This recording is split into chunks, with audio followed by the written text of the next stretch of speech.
ఇంతలోనే విపత్తు వచ్చింది. గోదావరి నది ఉప్పొంగింది. దానివల్ల అటు వెస్ట్ గోదావరి, ఈస్ట్ గోదావరిలో చాలా ప్రాంతాలు ముంపుకు గురయ్యాయి.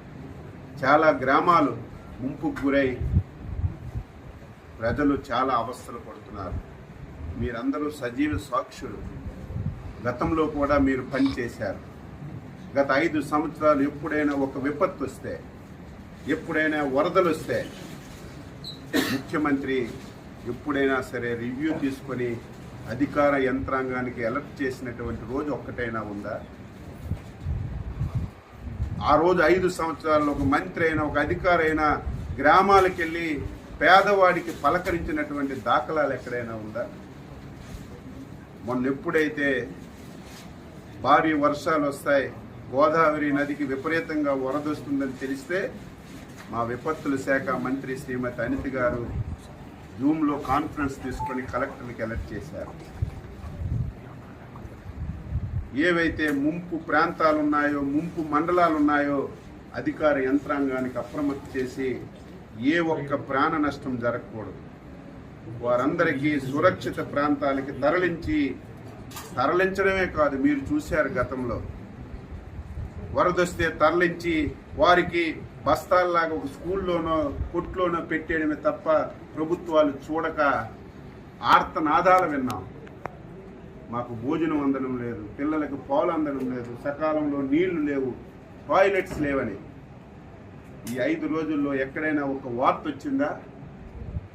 భోజనాలు పెట్టాం, పిల్లలకు పాలు ఇచ్చాం, వాటర్ ఇచ్చాం, వాళ్ళు మళ్ళీ నార్మల్గా వచ్చి ఇంటికి వెళ్ళేసరికి 3,000 రూపాయలు పరిహారం కూడా ఇచ్చి వాళ్ళందరికీ న్యాయం చేశాం. ఈరోజు ఈరోజు ఈ 2-3 జిల్లాలు తిరుగుతుంటే గత ప్రభుత్వం పాపాల వల్ల ఏవైతే పురాతనమైనటువంటి కాలువలు ఉన్నాయో, గెడ్డలున్నాయో 5 సంవత్సరాలు గాలికి వదిలేశారు. కనీస స్థాయిలో మెయింటెనెన్స్ చేయలేదు. కనీసం ఒక తట్టెడు మట్టి తీసి ఆ కాలువలో ఉన్నటువంటి అడ్డు కూడా తీయకపోవడం వల్ల నిన్న వచ్చినటువంటి వరదలకి ఆ కాలువలు పొంగి వేల ఎకరాలు రైతు పెట్టినటువంటి పంట పూర్తిగా నాశనం అయిపోయింది. ఈరోజు చంద్రబాబు నాయుడు గారు అసెంబ్లీలో ప్రకటించారు, మా మంత్రుల బృందానికి పంపిస్తున్నాం,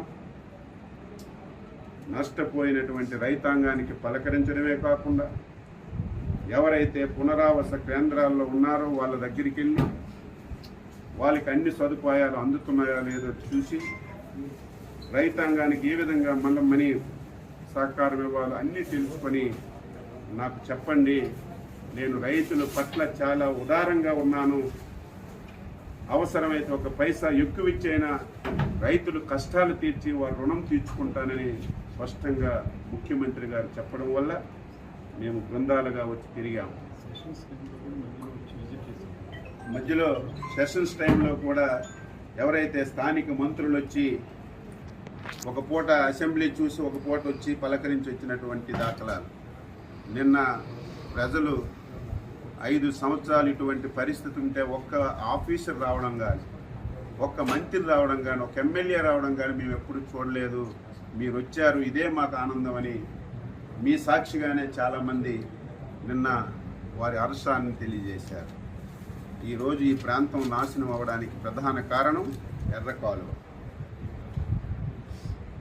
ఇది జంగారెడ్డిగూడెంలో స్టార్ట్ అయ్యి మళ్ళీ భీమవరంలో ఎండ్ అవుతుంది.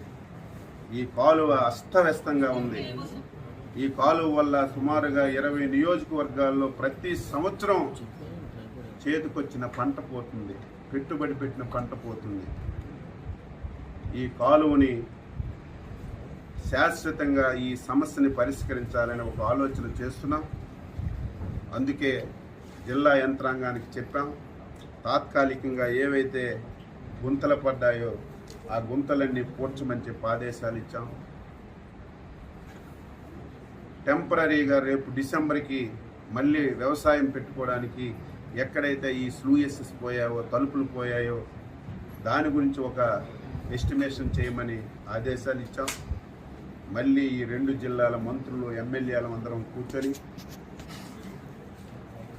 ఇరిగేషన్ అధికారులతో సమావేశం పెట్టి ఈ ఎర్ర కాలువకి శాశ్వత పరిష్కారం కింద మోడరైజేషన్ చేయడానికి ఎంత డబ్బైనా సరే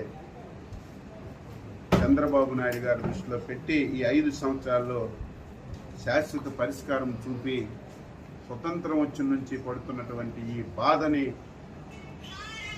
తొలగించాలని చిత్తశుద్ధితో అంకిత భావంతో పనిచేస్తామని చెప్పి సందర్భంగా తెలియజేస్తూ